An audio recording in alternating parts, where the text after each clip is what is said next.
Muito bom dia, boa tarde, boa noite. Eu sou o professor Lourenço, professor de História do nono ano do Colégio Inovação. Tudo bem com vocês? Tudo tranquilo até aí? Iniciando aí a semana do dia 23, né? Do 11. E a gente ainda continua no capítulo 4 e o capítulo 3 a ser trabalhado a partir de hoje. Então quem tem o livro aí, já abre o seu livro na página 52. É bom que você tenha em mãos o livro e a folhinha que está aqui comigo, né? A folhinha aqui ó, do reforço em casa. Então o que eu vou fazer? Eu vou estar nesse vídeo explicativo, né? Vou estar ali explicando todo o conteúdo do capítulo 3, todos os exercícios, página por página, né? Explicando e corrigindo.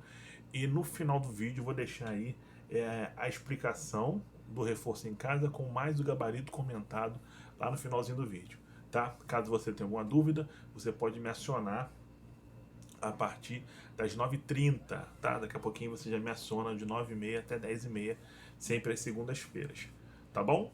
Belezinha? Espero que todos estejam bem, né? E vamos tocar nossa vida aí. E sempre lembrando, né, que Deus ele é bom o tempo todo. Tá bom, pessoal? Belezinha? Vamos lá? Então, vamos que vamos, né? Hoje, 23 de novembro, belezinha? Então, o que vai ser trabalhado aí a partir desse momento? Então, o título do capítulo 3, aí na página 52, ele fala do dilema do novo milênio, né? A gente já está já há 20 anos do novo milênio, né?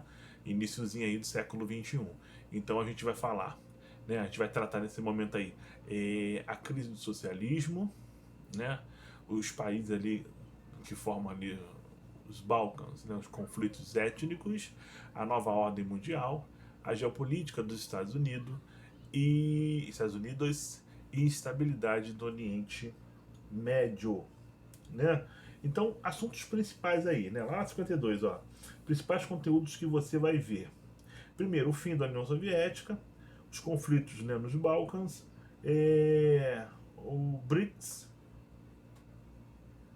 geopolítica dos Estados Unidos, Israel versus Palestina e as questões migratórias. Tranquilo? Belezinha? Então vamos que vamos. Então, esse capítulo 3 aí, né, que começa na página 52, ele vai falar sobre a crise do socialismo. Crise do socialismo na página 53.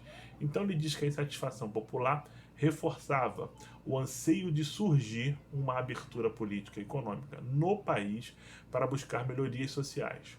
O desejo de implantar um governo democrático na União Soviética consolidou a queda do socialismo no país. Então, quando a gente fala de socialismo no país, a gente sempre fala aí, né, de Mikhail Gorbachev, que foi através dele que ele vai reabrir a economia e a política. Só que está aí em, né, soviético, né, glasnost e perestroika, né, abertura política e econômica, e assim a crise aí do capitalismo, do socialismo, perdão, tá? Então, logo na página 54 tem um interpretando aí, né? Então, interpretando na página 54. Então, ele fala assim, ó, leia a citação a seguir e explique o seu significado. Então, ele fala da perestroika, né? A perestroika é uma necessidade urgente que surgiu da profundidade dos processos de desenvolvimento em nossa sociedade socialista. Esta se encontra pronta para ser mudada e há muito tempo que anseia por mudanças, né? Então, a resposta do número 1, né? Ele diz que o líder soviético refere-se à necessidade urgente de efetuar mudanças para atender aos anseios da sociedade em razão de crescimentos, perdão, gente, em razão de crescentes problemas estruturais da União Soviética. Né? Então, pra você ter uma ideia, professor, quais problemas eram esses? Então, para citar um problema seríssimo, era de abastecimento, né, de alimentação. A União Soviética ela passa a maior parte do ano congelada. Então, ela tem problema para abastecer o pessoal. Então, muitas pessoas, né, a grande maioria da população passando fome. Né? E isso vai fazer com que acelere, né, essa crise aí do socialismo. Tá bom? Número 2. Qual era a definição para glasnost durante o governo soviético de Mikhail Gorbachev?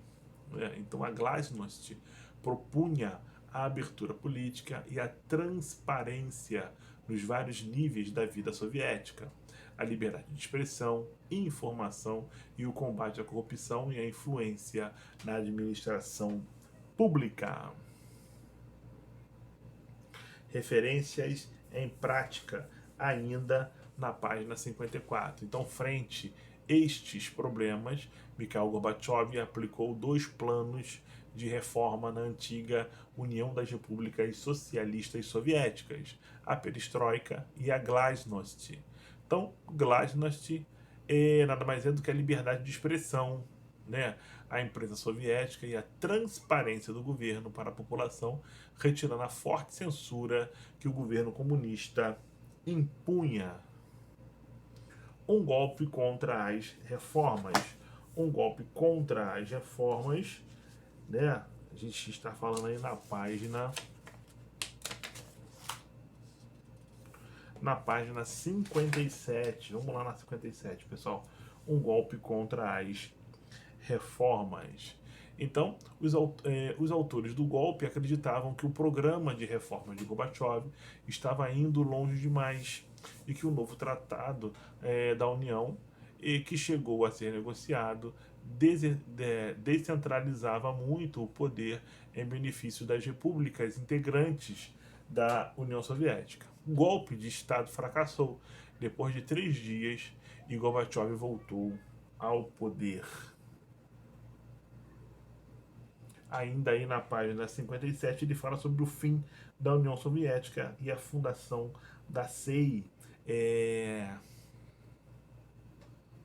Comunidade dos Estados Independentes, né? Então ele diz o seguinte, né? As nações da extinta União Soviética criaram em 1991 a Comunidade dos Estados Independentes, a CEI. O objetivo desse bloco é estabelecer um sistema econômico de defesa. O fim da União Soviética, das Repúblicas Socialistas da União Soviética, URSS, em 1991, proporcionou a independência de várias nações que a integravam. Página 58.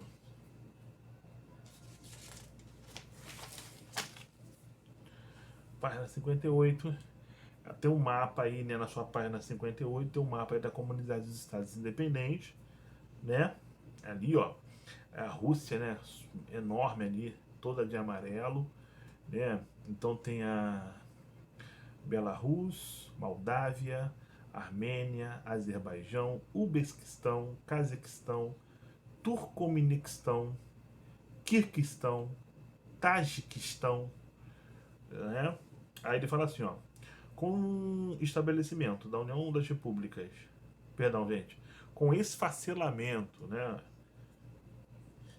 da União das Repúblicas Socialistas Soviéticas em decorrência do colapso do modelo político e econômico comunista que vigorou nesses países durante décadas, uma nova associação foi estabelecida entre a Rússia e os outros países da ex-União Soviética. Qual o nome dado a essa associação e quais são os países que fazem parte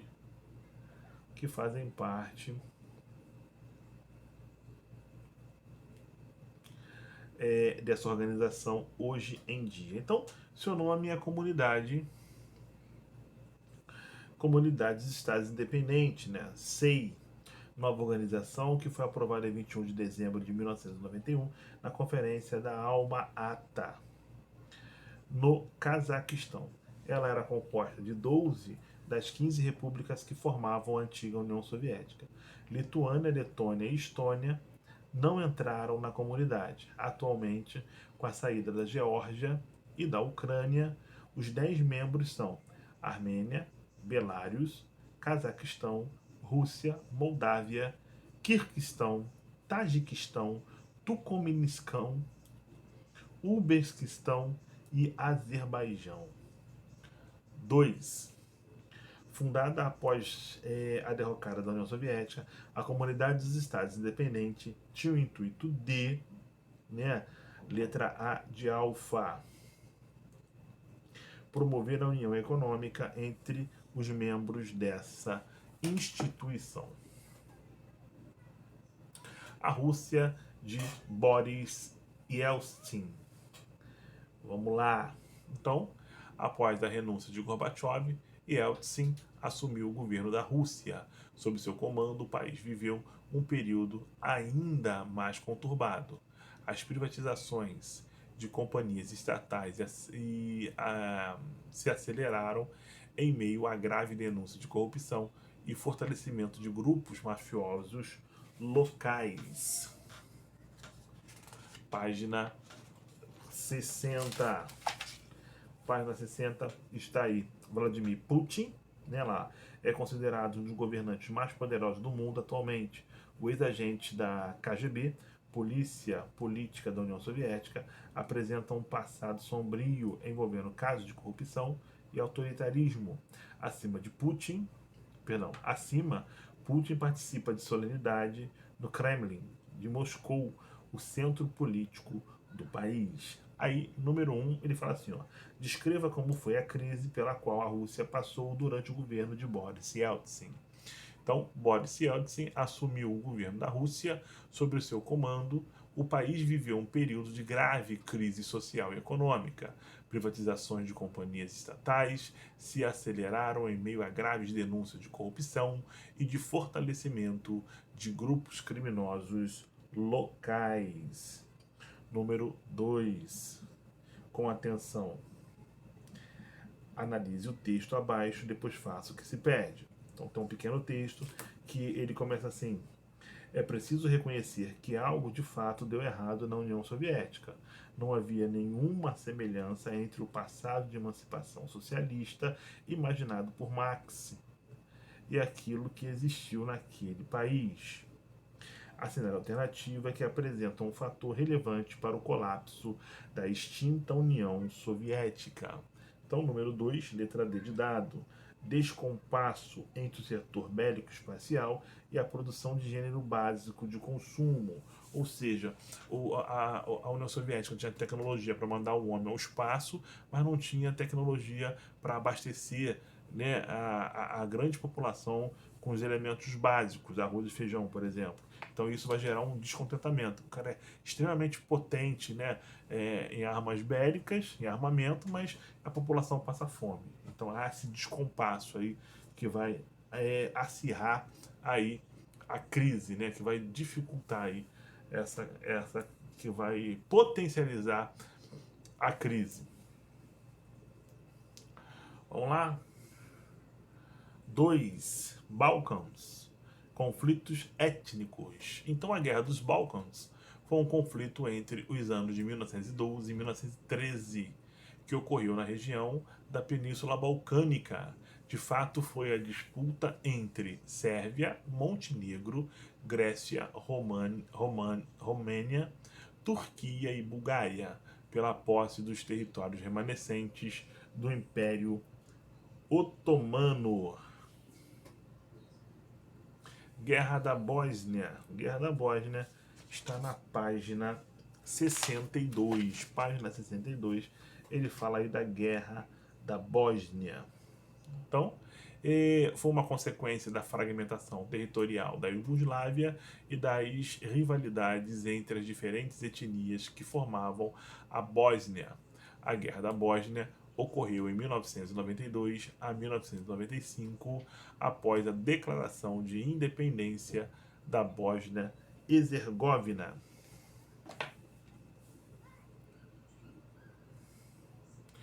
Página 64, interpretando. Vamos lá.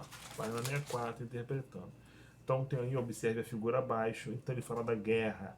A guerra da Bósnia acabou. Tem aí, né? Então ele fala assim, ó, em 1995, com a assinatura do acordo de Dayton, a Guerra da Bósnia, uma das chamadas guerras jugoslávias, chegou ao fim. O confronto, um dos mais sangrentos da história europeia, na segunda metade do século XX, foi resultado do processo de, né, aí, ó, letra A, desmembramento da antiga Iugoslávia e de ressurgimento de racionalismos radicais na região. 3. A nova ordem mundial. 3. A nova ordem mundial. Só um minuto, pessoal. A nova ordem mundial. Então, olha essa que ele diz aí com relação à nova ordem mundial. Então, ou nova ordem geopolítica mundial significa o plano geopolítico internacional das relações de poder e força entre os Estados nacionais após o final da Guerra Fria, com a queda do Muro de Berlim em 1989 e o esfacelamento da União Soviética em 1981. O mundo se viu diante de uma nova configuração política. A soberania dos Estados Unidos e do capitalismo se estendeu por praticamente todo o mundo e a OTAN, Organização do Tratado do Atlântico Norte, se consolidou como a maior e mais poderoso tratado militar internacional. O planeta que antes se encontrava na denominada Ordem Bipolar da Guerra Fria passou a buscar um novo termo para designar o novo plano político. Origens da globalização, ainda na página 65. Remota ao século XV, durante o período mercantilista.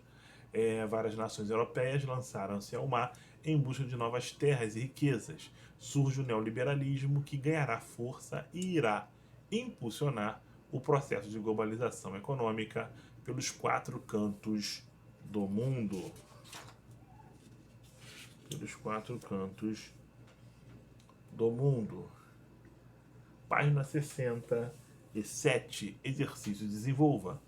Então tá aí, ó. A globalização não seria possível hoje em dia sem o desenvolvimento das NITICs, ou seja, das novas tecnologias da informação e comunicação. São exemplos desses tipos de recursos os computadores modernos, os tablets, os celulares com acesso à internet, né, os smartphones. Em nossa época, o uso das NITICs facilitou a vida de milhões de pessoas em todo o mundo, mas também contribuiu para a disseminação de problemas. Faça uma pesquisa sobre o que é oversharing e as causas desse fenômeno da atualidade. Em seguida, produz um texto comentando os recursos encontrados e compartilhe com a sua sala. Então, a gente vai ter que adaptar essa questão aí para o momento atual de pandemia. Então, oversharing é um fenômeno atual, a resposta aí, ó, associado ao excesso de compartilhamento de informações nas redes sociais. Entre os fatores que explicam essa prática, podemos destacar a relativa facilidade para se compartilhar informações em redes sociais, entre outros motivos. Tropeços da globalização, página 68.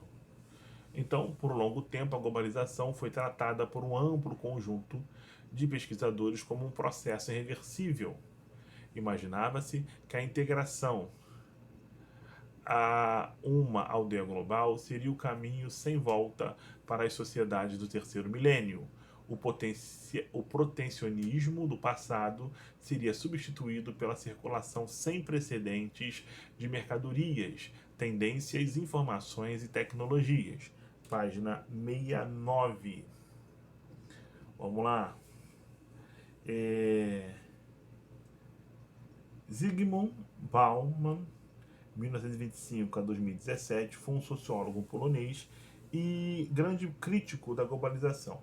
Ao contrário de intelectuais que comemoraram os benefícios da aldeia global, Bauman analisou os problemas promovidos por esse fenômeno, como o aumento acelerado da desigualdade entre pessoas, grupos sociais e países. Para simbolizar essa tendência, inventou 2 metáforas: o turismo e o vagabundo. Faça uma pesquisa sobre esses conceitos de Bauman e escreva um texto comparando as suas características. As suas características. Também uma questão para que possamos. Também uma questão que devemos atualizar para o momento atual, né? Então, de acordo com Zimmermann Bauman, a dicotomia, ou seja, o contraditório atual da globalização envolve duas metáforas complementares: o turista e o vagabundo. O turista corresponde a um grupo seleto e pequeno que se beneficiou desse fenômeno. O vagabundo, por sua vez, representa a imensa parcela de pessoas prejudicadas pelo processo de globalização. Número 4 aí, ó. 4, a geopolítica dos Estados Unidos, na página 70. Né? Então vamos lá. Os Estados Unidos exercem seu poder e influência em todo o mundo. Sua liderança global se faz em todos os campos do político ao militar. As recentes invasões ao Afeganistão e ao Iraque, bem como as caçadas e extermínio de Saddam Hussein e Osama Bin Laden, levam-nos a pensar a respeito da soberania internacional dos Estados Unidos da América e de sua consolidação como maior hiperpotência mundial. Estados Unidos é a única nação a acumular a liderança no poderio industrial, militar, financeiro, nuclear, estratégico e cultural. Pode-se dizer, então, que o poder norte-americano é multidimensional e atinge praticamente todas as partes do globo terrestre. Doutrina Bush. Vamos lá, ainda na página 70. Foi um termo utilizado para descrever uma série de princípios relacionados com a política externa do ex-presidente dos Estados Unidos, George Washington Bush, declarados como resultado dos atentados de 11 de setembro de 2021. Perdão, gente, de 2001. O primeiro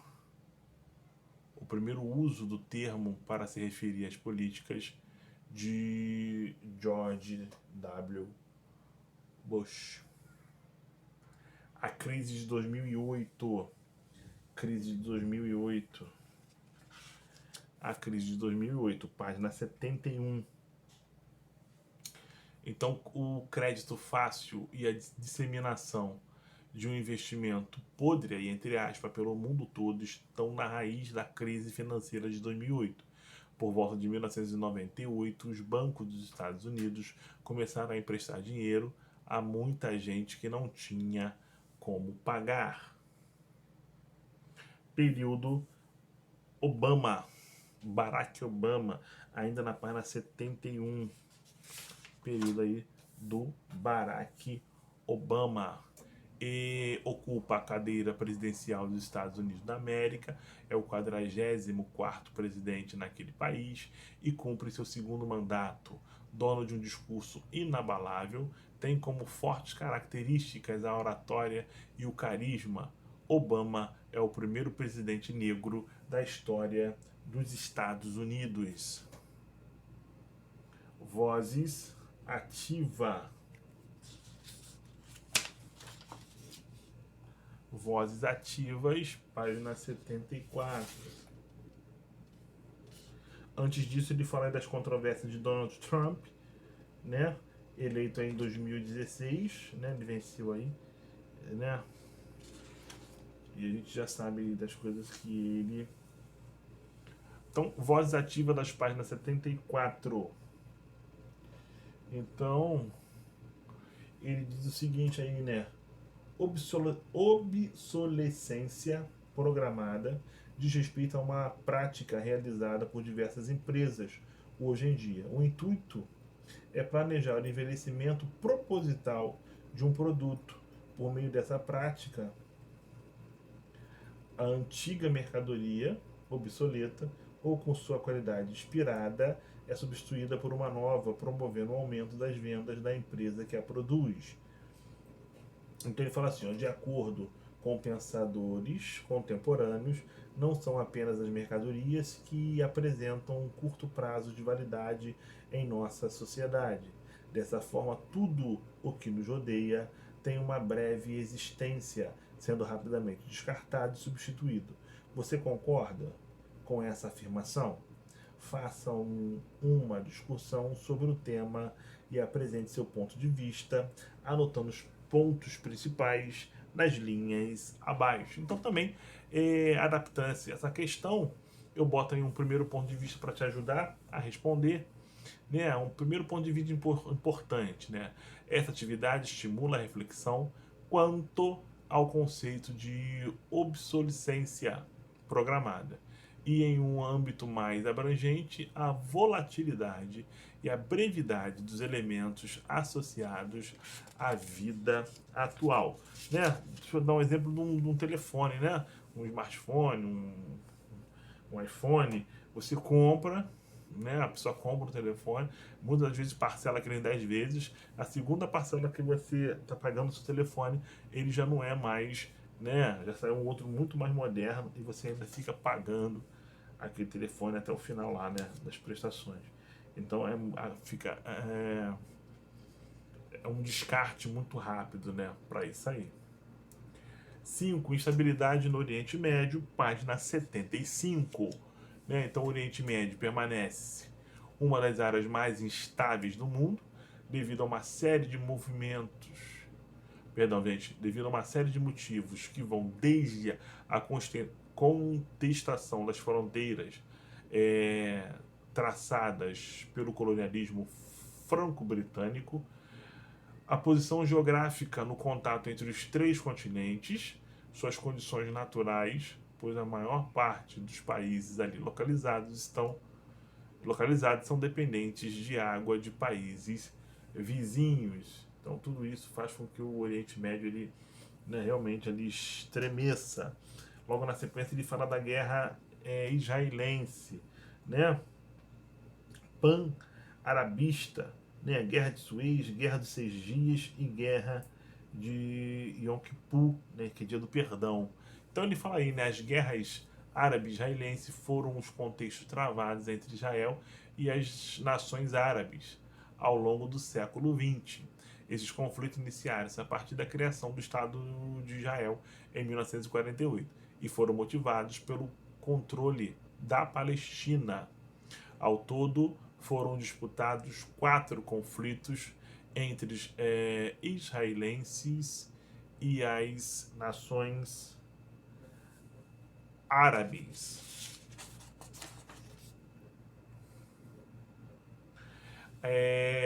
Ação, página 76. Então vamos lá.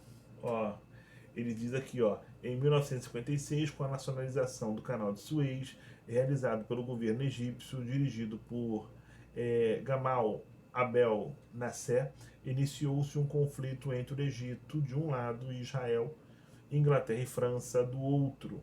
Realize uma breve pesquisa e responda às perguntas a seguir.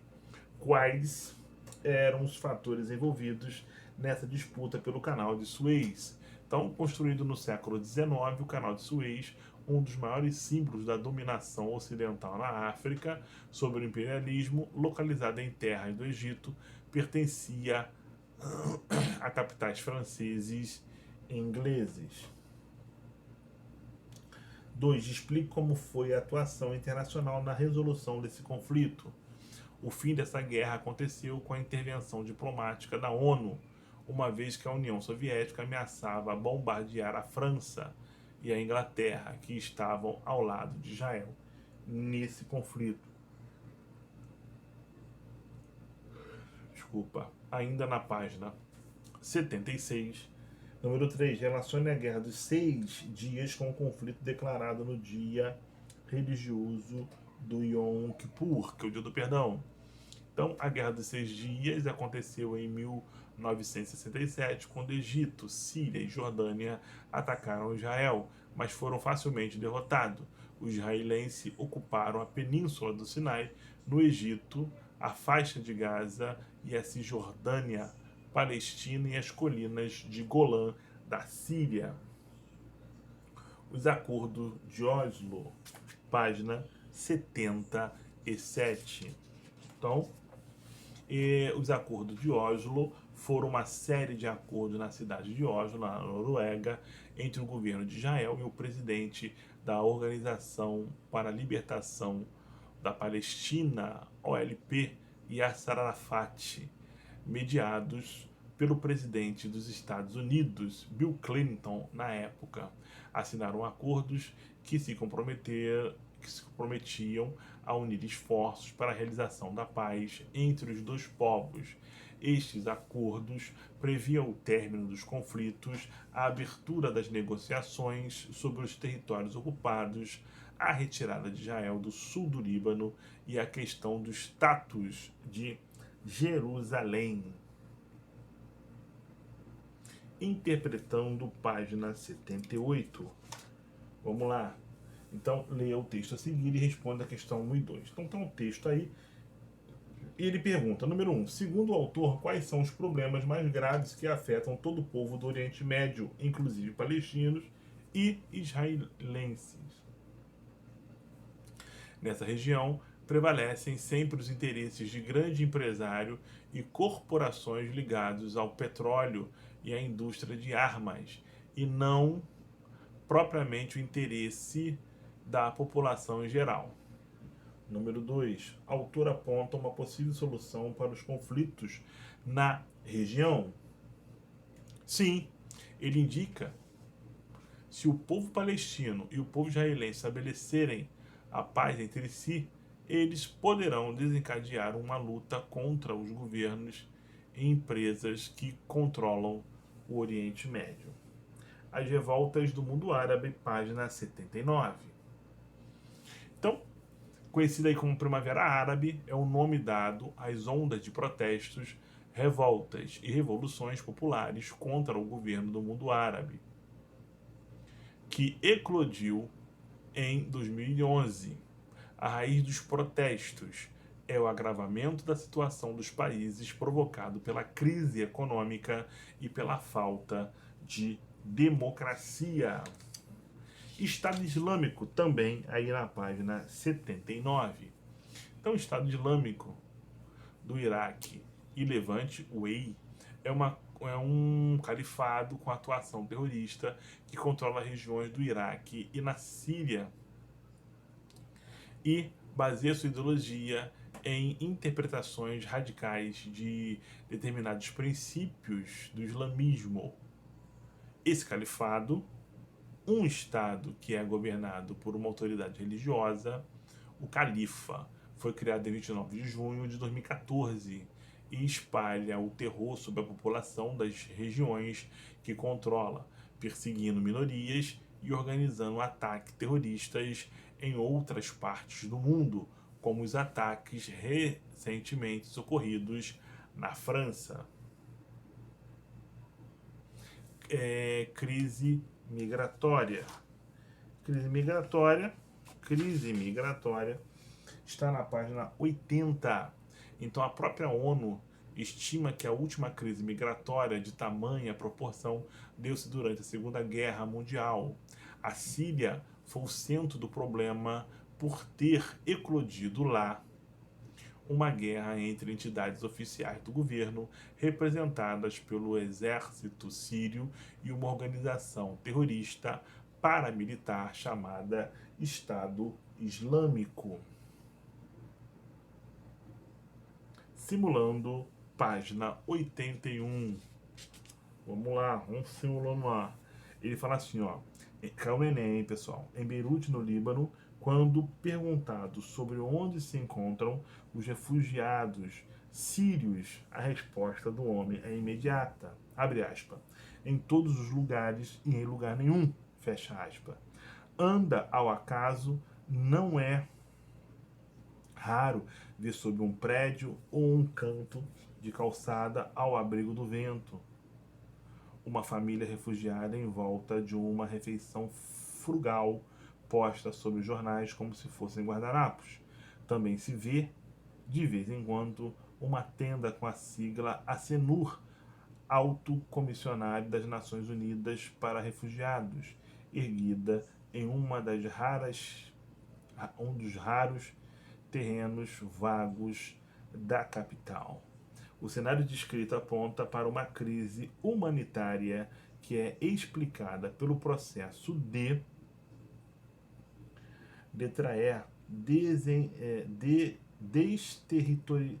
desterritorialização forçada de populações afetadas por conflitos armados. Tranquilo? Até aí? Então, agora para a gente fechar aí, vamos aí ao exercício do livro, tá? Vamos lá. A semana do dia 23, certo? Então, vamos lá. Reforço em casa. Ele fala assim, ó, abre aspas. Com a subida de Gorbachev ao poder em 1985, a União Soviética iniciou a renovação de seus quadros dirigentes e pôs em prática a reformulação da legislação eleitoral, da administração popular e da economia. Fecha aspas. Das reformas a que o texto se refere, surgiu a Glasnost. Então, Glasnost nada mais é que letra C de Charles, uma política de abertura traduzida na campanha contra a corrupção e a ineficácia administrativa, maior liberdade política, econômica e cultural. Número 2. O líder das forças reformistas e herói de sua vitória era Boris Yeltsin, que nas primeiras eleições populares, em junho de 1991, havia sido eleito presidente da República da Rússia. Ele imediatamente empreendeu reformas ambiciosas que tinham o objetivo de transformar a economia planejada em uma economia de mercado baseada na livre empresa. Entre as reformas que Yeltsin procurou levar a cabo na Rússia, depois que a União Soviética teve fim, estava, letra B de Bravo, privatização das empresas estatais. Vamos lá para o número 3. Então tá aí, ó. Vou deixar o gabarito comentado no finalzinho, certo? Vamos lá, ó. Número 3, ele fala assim, ó. O Islã foi o alicerce sobre o qual se ergueu um grande império. O mundo muçulmano, que se estende pelo Oriente Médio, África do Norte, Ásia Setentrional e um pequeno trecho da Europa, é o fruto desse império. O mundo árabe não se confunde com o mundo muçulmano. O Oriente Médio, núcleo histórico e cultural do Islã e do mundo árabe, figura como foco de conflitos geopolíticos, nacionais e religiosos. Um dos eixos desse conflito é a disputa pela influência na região petrolífera do Golfo Pérsico. Outro eixo é a questão nacional entre Israel e Palestina, que tem repercussões mundiais. Com base no texto, acima e nos conhecimentos gerais sobre a cultura árabe no Oriente Médio, podemos afirmar que a diferença entre o mundo árabe e islâmico é, abre aspas, árabe refere-se à língua e muçulmano refere-se à religião, fecha aspas. Justifique essa afirmativa. Aí, ó, a resposta aí, do número 3, né? Só um minuto, pessoal, deixa eu me achar aqui. Então, vamos lá, a resposta aí, ó. Ele fala o seguinte, a expressão árabe é o nome do idioma praticado por algumas nações. O Islã é o nome da religião muçulmana. Portanto, os dois termos são distintos, apesar de estarem frequentemente associados.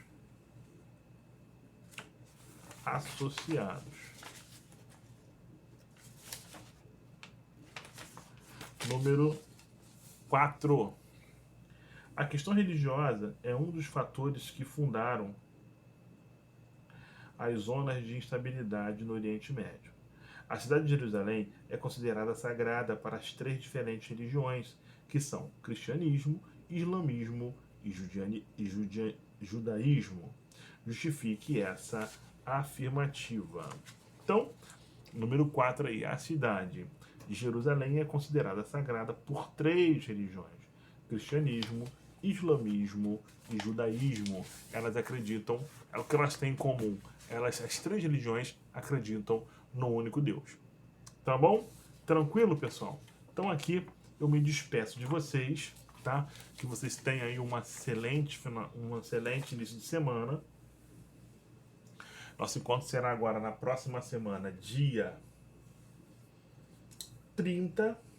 Eu for capítulo 4, parte 1. 7, capítulo 4, parte 2, 7 de dezembro, né? E 14 de dezembro, uma revisão. E a gente espera a nossa prova final aí. Tá bom? Forte abraço, fico com Deus. Espero que todos estejam bem, vocês, familiares, tá? E nunca esquecer que Deus, Ele sabe de todas as coisas e Ele é bom o tempo todo. Tá bom? Forte abraço aí, fico com Deus e até o próximo encontro. Tchau, tchau.